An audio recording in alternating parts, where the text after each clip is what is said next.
Like Elizabeth said, Rainbow is an organization that's very close to my heart. And I'm so happy that I can be, that my book can be one of the first virtual fundraisers that they've done. So I wanted to start out this afternoon by reading you a chapter.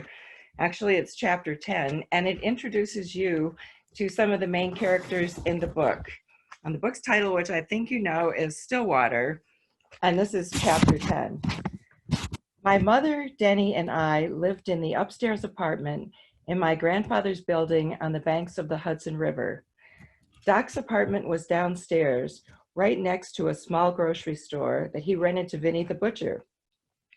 We had a big yard surrounded by a white picket fence. There was plenty of room for the swing set that my father had built for me when I was 2 years old, and the treehouse that Doc made me just last summer. Doc insisted we move into the upstairs apartment after my father died because my mother was too upset to take care of us. Some days she didn't get out of bed, and if she did, she didn't speak. She'd sit in my grandmother's old rocking chair on the back porch, staring at the river. If I hugged her, she'd absent-mindedly pull me on her lap and play with my hair.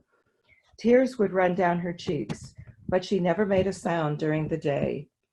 At night, her crying would wake me up, and I'd crawl into her bed and rub her back while she sobbed herself back to sleep. I was afraid I'd lose her too, but when summer ended, my mother pulled herself together and went back to teaching 3rd grade. "Don't cinch your belt so tight," Doc was telling Denny when I walked into the kitchen for my breakfast. Denny was 8 years old. He didn't remember much about my father or the way things were before the accident, but I did.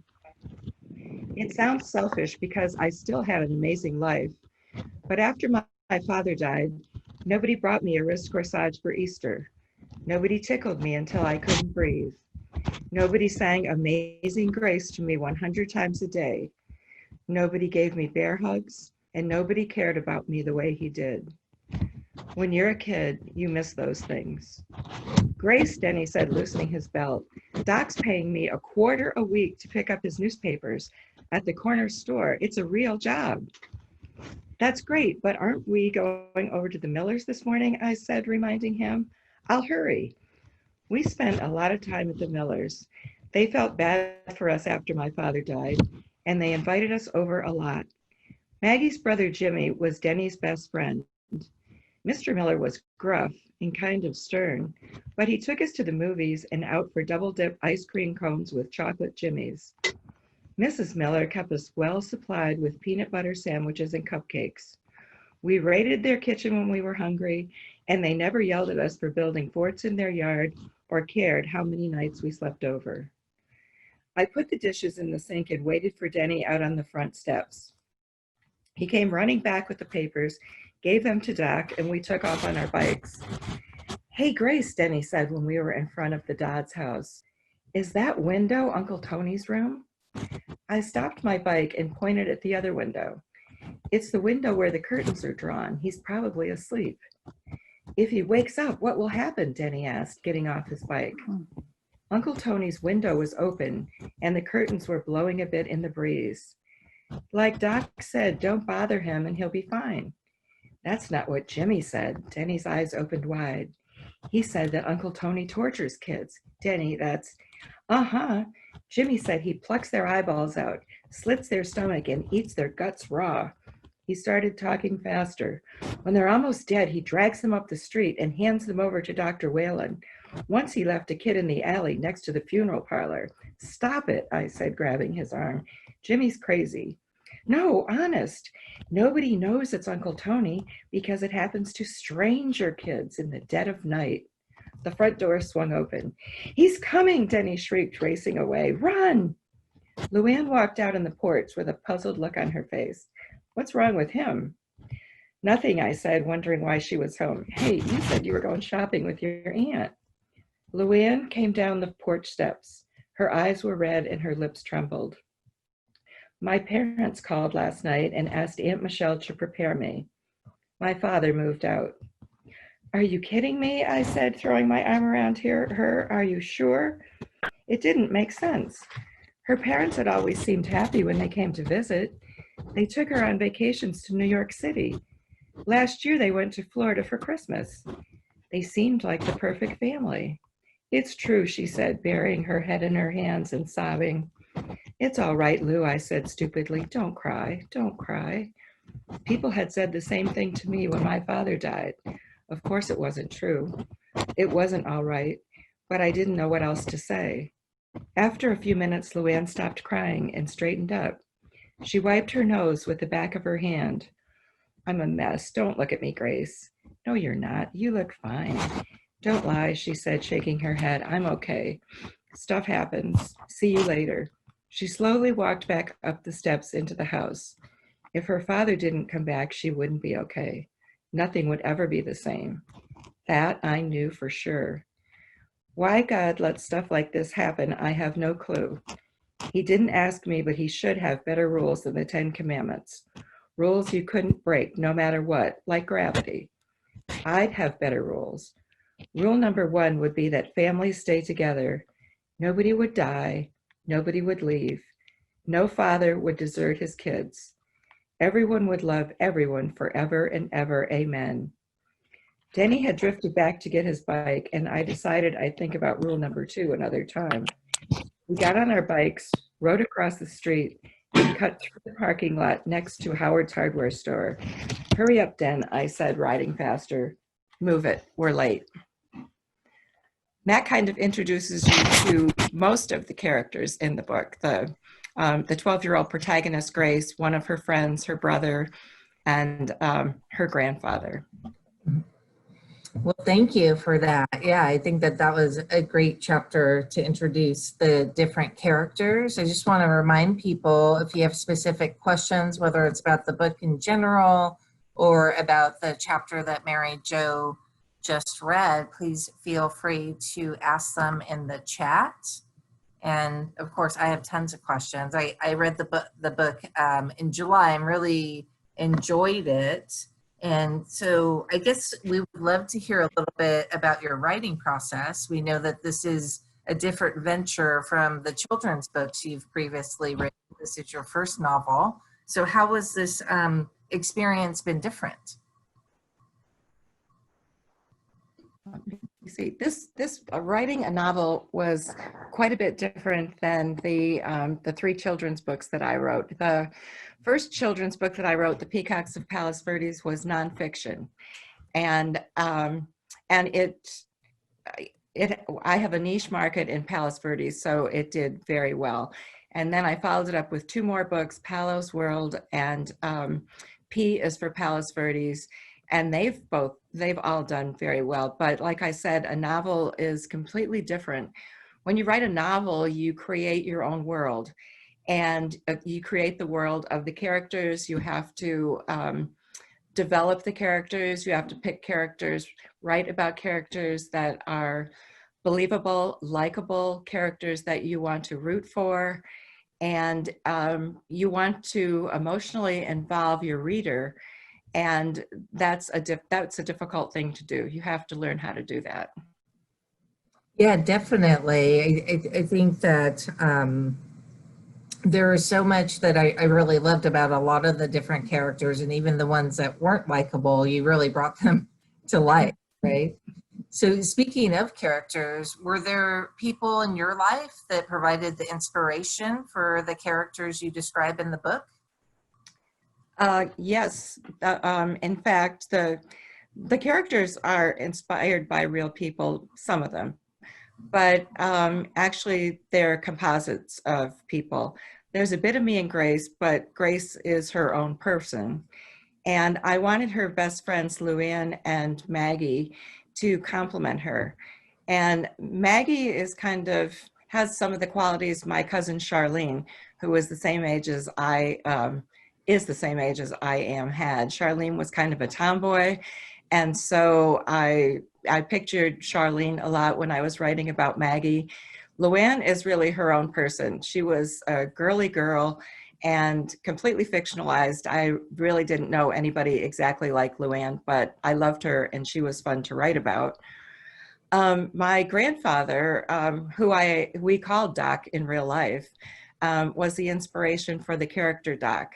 And he was my mentor, my confidant, and he was my rock all the time that I was growing up.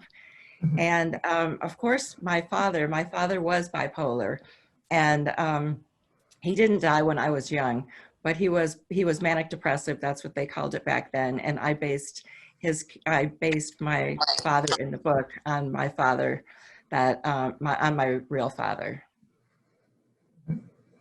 Great. Yeah. And I think one of the other questions that I had was about the writing process. How long did it take you to write the novel from like the original idea to actually getting it published? It took about 7 years. Actually, Wow. it took me about a year to write the first draft. And then it took me a couple of years to do several different revisions. And actually, I could have gotten the book out there a couple of years earlier, but I held off on it because I wasn't sure how I would publish a novel, or not publish it, how I would market it, how I would publicize it.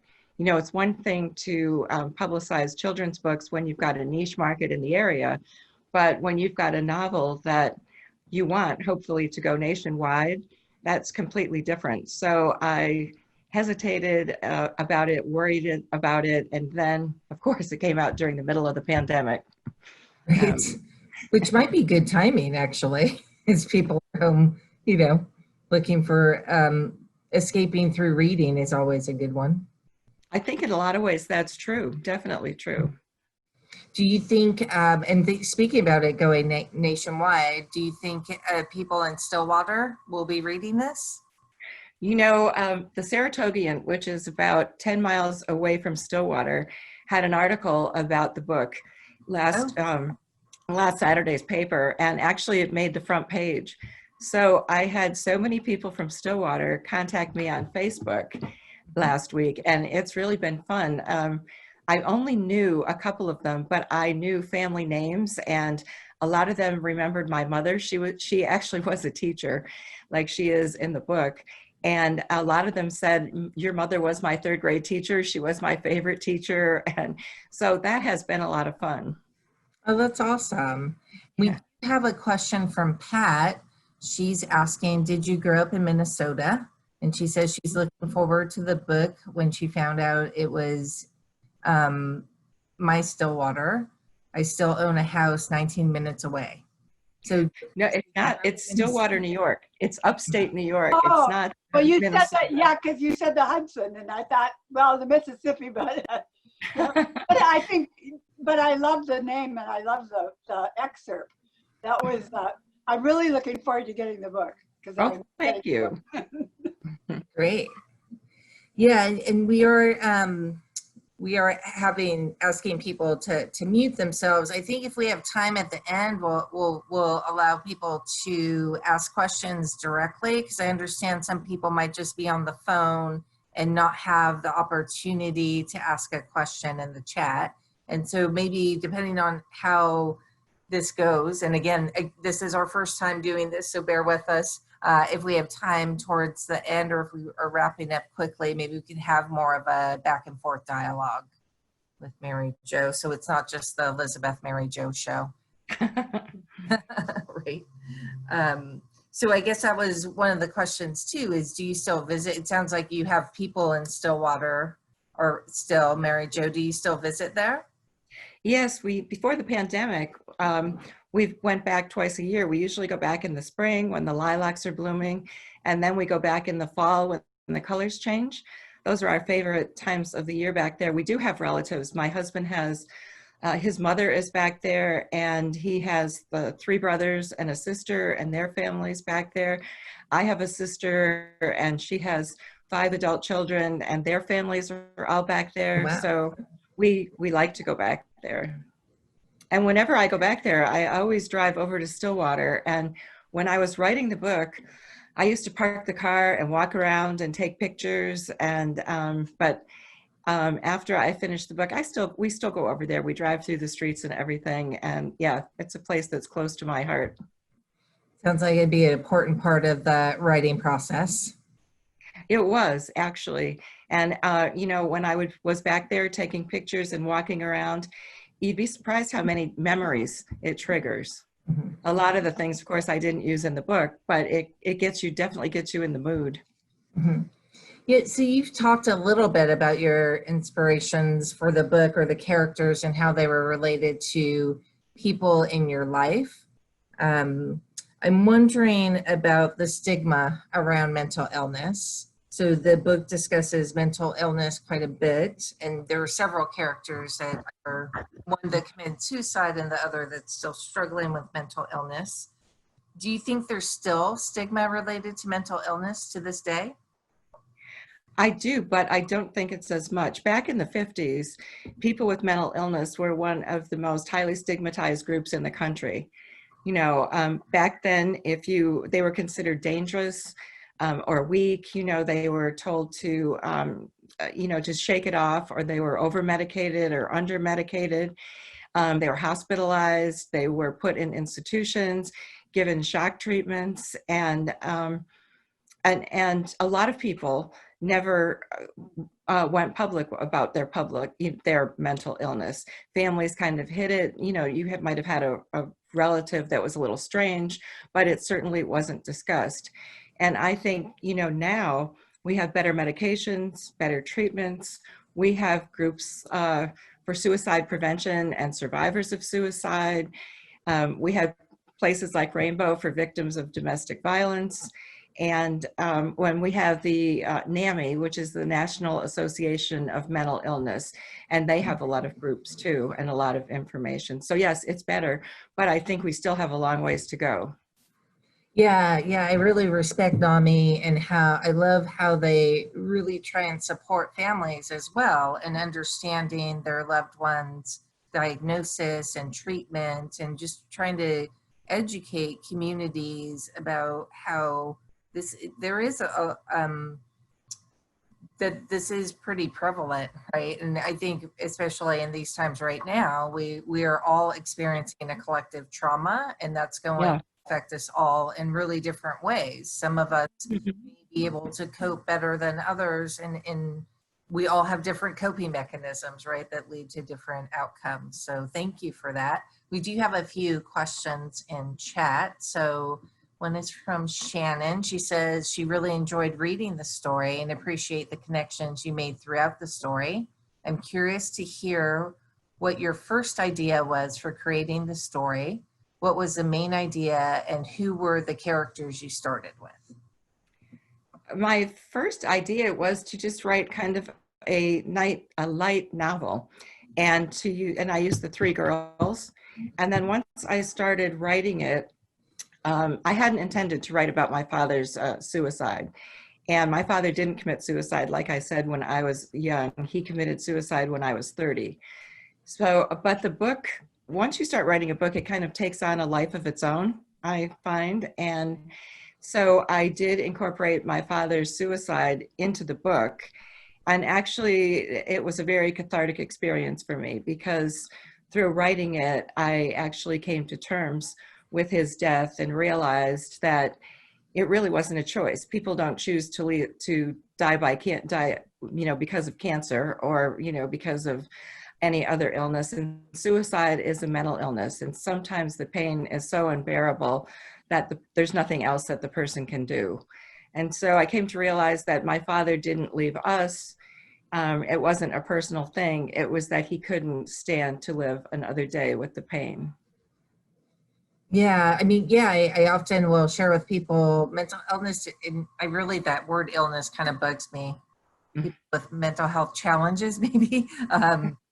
Really, it's a brain disease, you know, so the fact that you brought up other physical ailments, yeah, we treat them, right? But we don't treat people with mental health challenges in the same way. But there's something in the brain that wasn't wired correctly, or that became unwired during the course of someone's life, whether it's trauma or addiction or other things. There's a lot of different factors that go into people who have mental health challenges, and it's actually all about the brain, you know. And how do we treat our brain? We need to treat our brain just as we treat any other part of our being.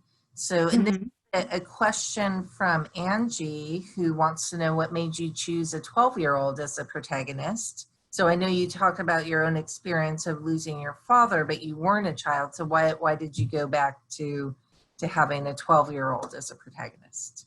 Actually, well, I grew up in Stillwater until I was 12. And then when I was 13, we moved to Saratoga Lake and I started high school in a different city. So it was just my experiences of growing up in Stillwater, and it was a great place to grow up. In the summer, you left the house in the morning. As soon as you finished breakfast, you picked up your bike, you went to your friend's house, you went to the woods, you could build forts, you could play pickup baseball on the school ground with a bunch of other kids. You could go to Belly Beach and swim in the Hudson River. You could hike up to Little Falls or Mill Hollow. And so it just seemed like a perfect setting for a novel. Yeah, truly. I think that's one of the things I really enjoyed about it was just how you described the setting. It made me feel like I was there with the characters. So just excellent. I feel like it was excellent writing in terms of your descriptions of the area, but it sounds like you were very familiar with them, so we could see why. So I think do you have anything else you want to add, Mary Jo, at this point to any of the questions? No? Mm-mm. Okay, we have one more, which is kind of a big one. How did you arrive at the ending, and how did you know, hold on a second, sorry. This is from Tatiana. How did you know that she was ready to close the story? Did she know the ending? Did you always know the ending, or did it come to you along the way? No, I didn't always know the ending. It did come to me, along the way. And it just, when Uncle Tony died, it just kind of meshed in, with my father, with Grace's father's death, a few years earlier, and they came together. And that's when she realized, when the same thing that I realized, that her father didn't choose to leave her, and that it wasn't his fault. And, and that it just seemed to me to be a perfect way to end the book at that time. Yeah. Well, thank you for that. And that kind of reminds me, there is one disclosure I forgot to make at the beginning, and that's just to share with everyone that the book does discuss some really serious issues. And as we can continue speaking about those issues, if at any time you feel uncomfortable, please reach out and chat. You could also privately chat with Tatiana, who works with Rainbow, if you need support, or this is all optional, so you could also log off. But we just wanted to make that disclosure that we recognize that some people may have personal experiences with suicide, mental health challenges, or domestic violence specifically, and that sometimes these conversations can get uncomfortable or trigger memories for us. So just please take care of yourselves, and we're gonna move on to the next part of the reading. And I'll turn it back to Mary Jo. Okay, thank you. Maggie and I took orange juice and blueberry muffins out to her front porch and sat down on her swing. It was the first time she'd invited me over in a couple of weeks. The swing needed paint and it creaked, but we didn't care. We had food and we were in the shade. I finished my juice and told her about Luann's father moving out. Holy shit, Maggie said, chewing on her bottom lip. Did she say why? No, I said, brushing muffin crumbs off my shirt. After she told me, she couldn't stop crying. It's tough finding stuff like that out. The day I found out that my father died, Denny and I were having lunch. My mother had just finished cutting the crusts off the bread on our peanut butter and jelly sandwiches. The three of us were singing Denny's favorite song, Old MacDonald Had a Farm, when Dr. Whalen and my grandfather walked into the kitchen. My grandfather said, Sarah, there's been an accident. Dr. Whalen will explain. He gave Denny and me a strange smile and cleared his throat. Come on, you two. Let's put those sandwiches away and go have ice cream cones. We hadn't even taken 2 bites of our sandwiches. I looked at my mother. She was never going to let us do that. but she had both hands over her mouth and was staring at Dr. Whalen with scared eyes. My heart started beating funny. "Let's go, Grace," my grandfather said, lifting Denny out of his chair. "Come on, honey bunny." I wanted to stay with my mother, but Denny grabbed my hand and pulled me toward the door. "Ice cream, Grace," he said. "Come on." We weren't even down the porch steps when my mother screamed. I turned around to go to her, but my grandfather grabbed me by both shoulders and stopped me. I planted my feet and looked up at him. Tears were running down his cheeks, and I knew I'd never see my father again. "Daddy," I whispered, hoping with all of my heart Doc would say no. "Is it Daddy?" "Yes, honey," he said, pulling me in close. "I'm afraid so." He rubbed my back and sighed a big sigh. "The angels came this morning and took your father to heaven." That was a long time ago, but whenever I thought about it, part of me wanted to die too. I put my arms around myself and rocked back and forth, trying not to cry. I glanced over at Maggie to see if she'd noticed how upset I was, but she'd moved to the far side of the swing and was staring straight ahead, like people do when they're not seeing. "How did Luann find out her father is leaving?" she said. Her mother called and asked Aunt Michelle to tell her. "Maybe her father will change his mind," Maggie said. "Some people do." "Could be. I sure wished my father would change her mind about Mr. Howe." "You know, maybe it's not so bad," Maggie said in a low voice. What if her parents hated each other and fought all the time? What if he was mean to Luann? "No," I said, shaking my head. "Luann would have told us." Maybe she didn't want anybody to know. Maybe she was embarrassed. Maggie crossed her arms and looked across the street where O'Malley the cop was mowing his lawn. "There's an arsonist on the loose, and what's O'Malley doing? Mowing his front lawn. They would never hire anyone like that on Dragnet." He waved. "Hey girls, want to train places?" We laughed. It was a lazy day. Mr. Miller had taken the boys to the country to get sweet corn for dinner, and Mrs. Miller was running the vacuum in the living room. She never vacuumed when Mr. Miller was home, because if she did, he went off his rocker. He'd yell, "Ruth, turn that goddamn thing off. I mean it. I can't think straight." Once I was there when she didn't turn it off fast enough, and he threw his magazine across the room and jerked the vacuum cleaner plug right out of the wall. Maggie acted like she didn't notice. She just kept playing Monopoly, like it happened every day. But he scared me. Mrs. Miller was older than my mother. Her hair was white. She wore granny glasses and no makeup, unless she was teaching or going to church. She looked like Mrs. Santa Claus, but she was very accident prone. Last year, she broke her nose running into a door, and right before spring break, she broke her arm falling down the cellar steps. The noise from the vacuum cleaner stopped, and Mrs. Miller poked her head out of the front door.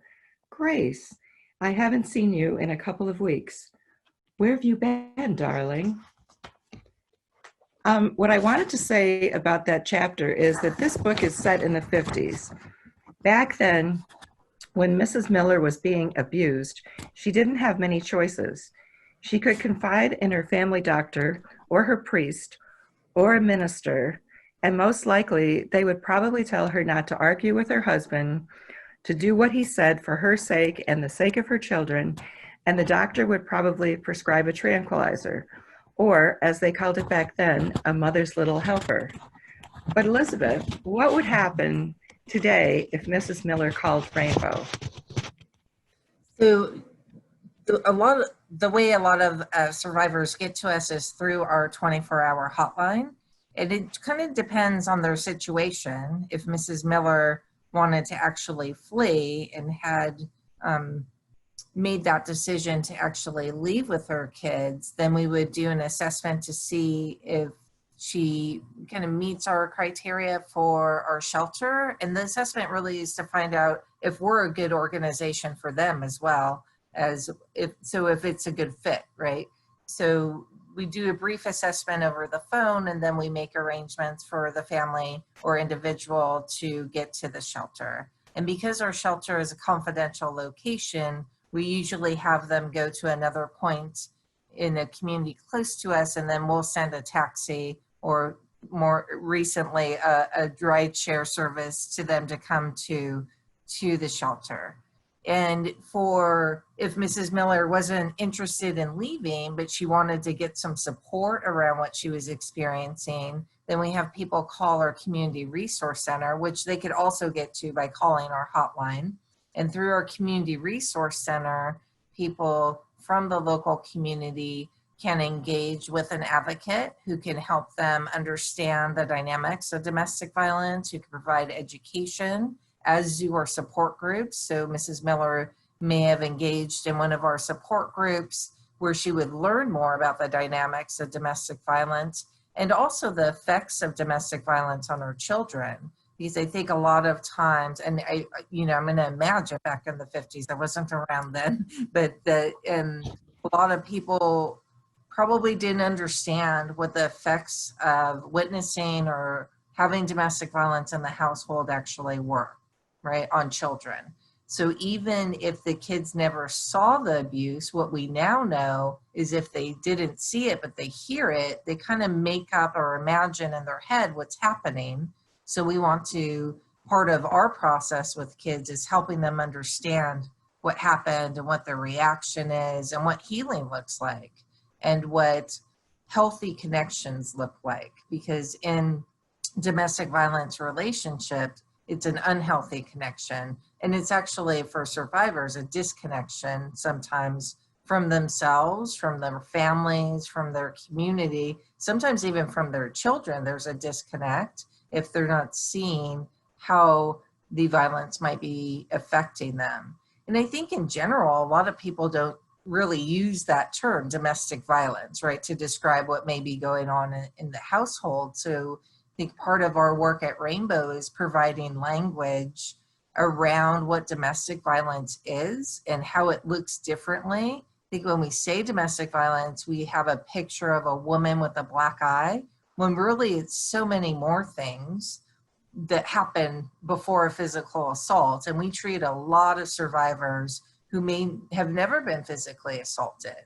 So when they call us, we want to assess, what's been happening. And just because there's not a physical assault or a police report, we will still serve people because we know that it's important to really have an early intervention with the family as early as possible in kind of the destructive relationship to be able to help them and empower them towards safety and stability.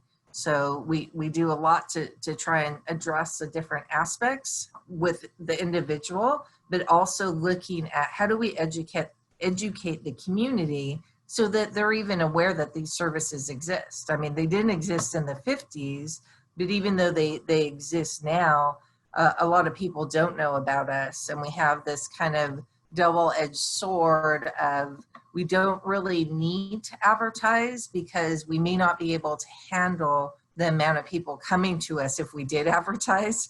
And at the same time, we want survivors to be aware that we exist in the community and that there is help for them. And that if for some reason we can't help them, we might be able to connect them to someone who can. And I think just as I was talking, I was thinking about the community education piece and wanted to share with all of you and talk with Mary Jo a little bit about Dr. Beth Bonzo, who was killed last fall she was killed by her partner, and the media described it as a murder-suicide, and they never once said domestic violence. And this is part of the problem. This is part of why I realized when I was saying a lot of people don't use that term, the media doesn't even know to use that term. And oftentimes our work with law enforcement, we try and encourage them, if a spouse kills their spouse, that is domestic violence. And sometimes law enforcement will say, well, but there was no history of it, like no documented police report. But that doesn't really matter because talk about stigma and shame. A lot of times the survivor, the victim is living in shame. They don't want people to know.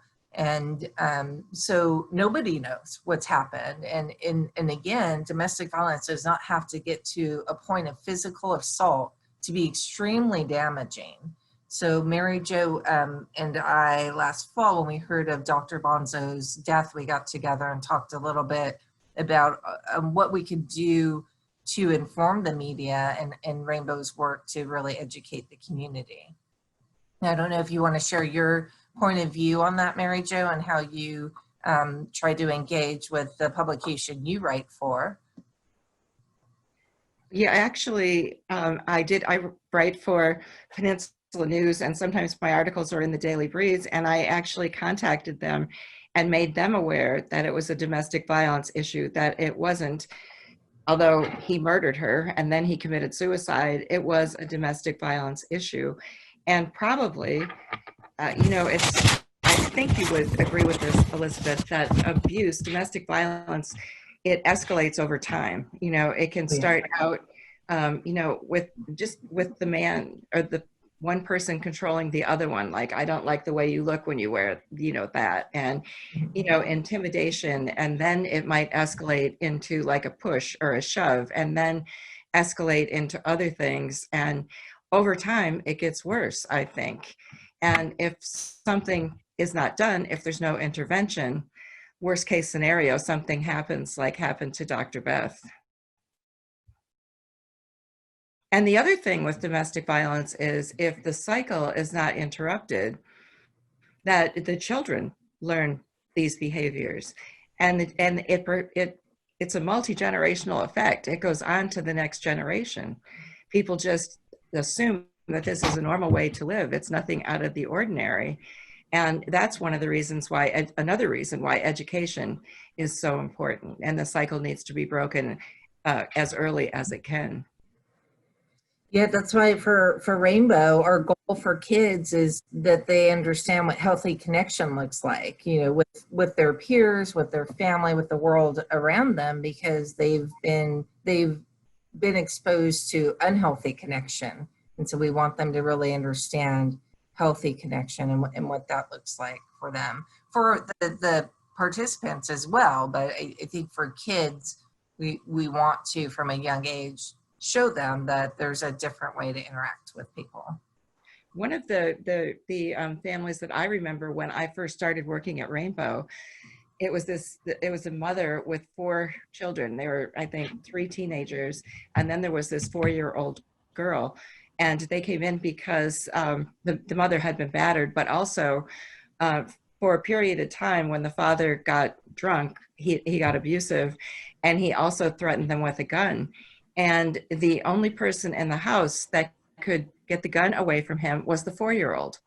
And wow. so would encourage her to sit up, to go to her father and to comfort him and to sit on his lap. And eventually she would get the gun, and, that would be over for that time. But, these kids are put in terrible situations. It's unbelievable sometimes. Yeah, and there is a pretty high percentage of kids who are also directly abused. So we do view like witnessing domestic violence as abuse, because especially they're hearing and not seeing and making up a scene in their head that can be more gruesome than what's actually happening. But also just so it's just an intersection, right? Child abuse and domestic violence, and we see it more often than not. That if someone is abusing their spouse, they may be abusing their kids. Mm-hmm.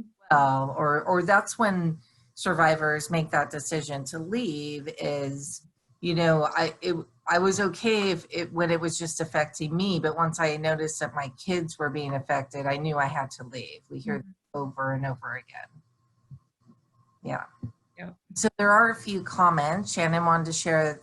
Thank you so much for being willing to discuss these sensitive and important issues with us, especially including your personal connections to them. I love Doc's character and his lessons in empathy.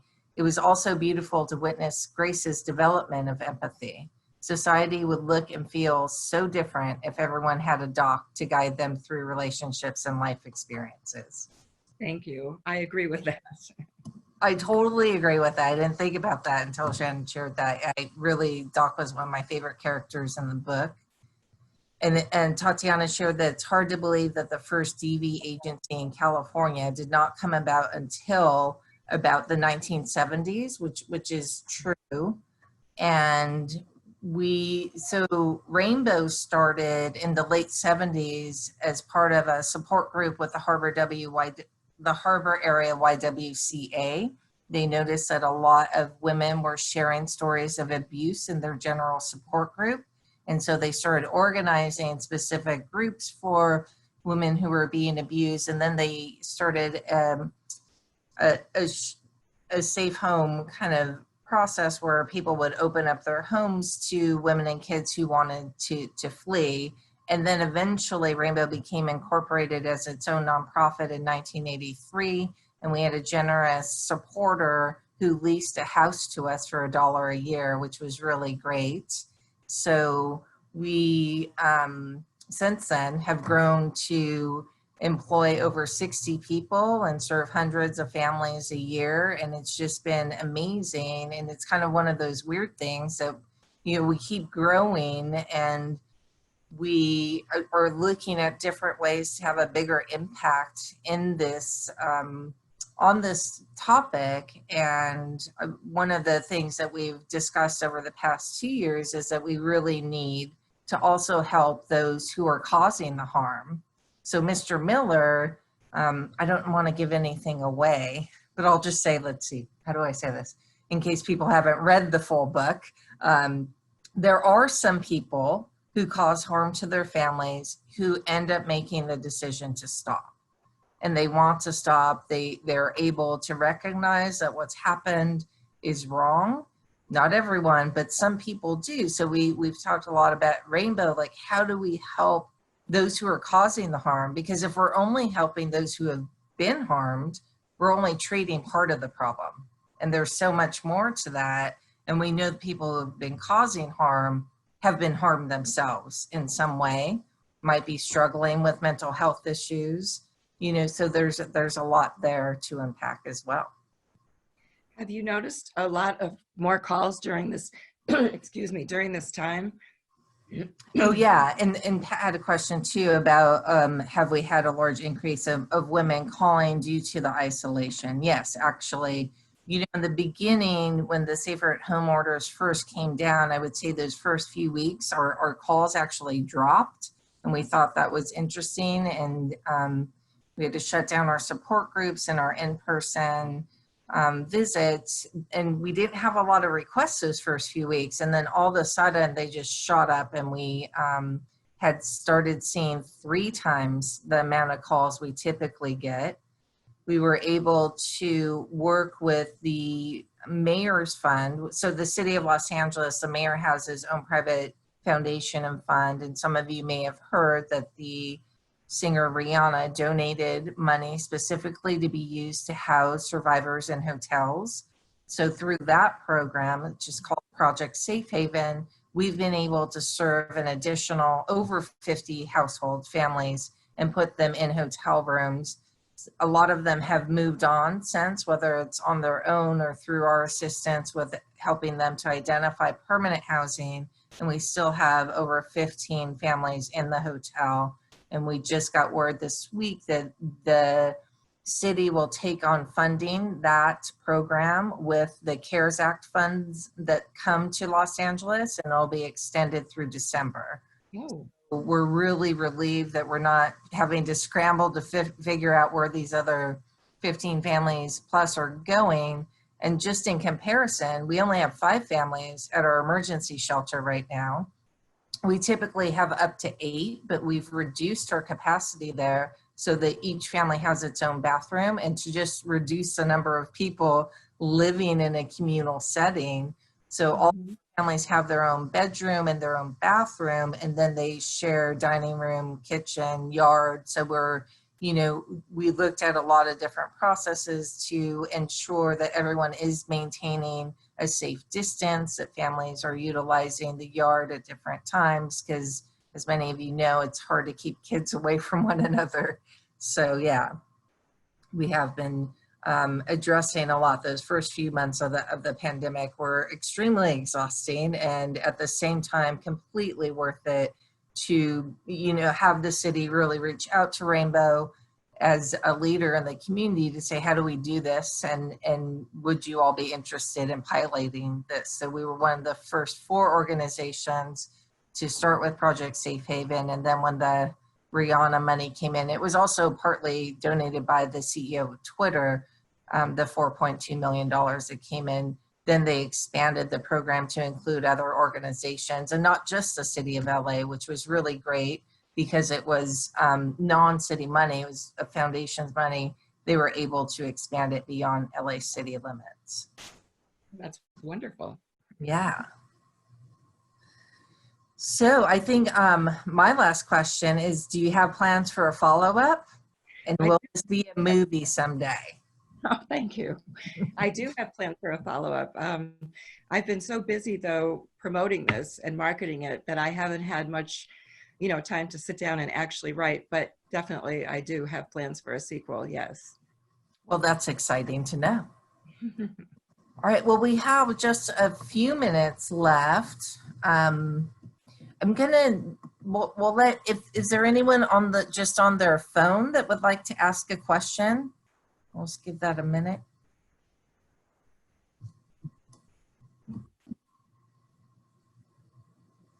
Can you hear me? Yes. Hi, Lisa. Hi, good afternoon. I just want to say I haven't had the opportunity yet to read the book, but I just want to really give a shout out to Rainbow Services. You guys are amazing. And, as the pastor of the church on the corner of 6th and Grand, you guys are just so supportive, and we appreciate you and everything that you do. So thank you so much. Thank you, Pastor Lisa. I'm so glad you could join us today. It was wonderful. Thank you, Mary Jo. Appreciate your story as well.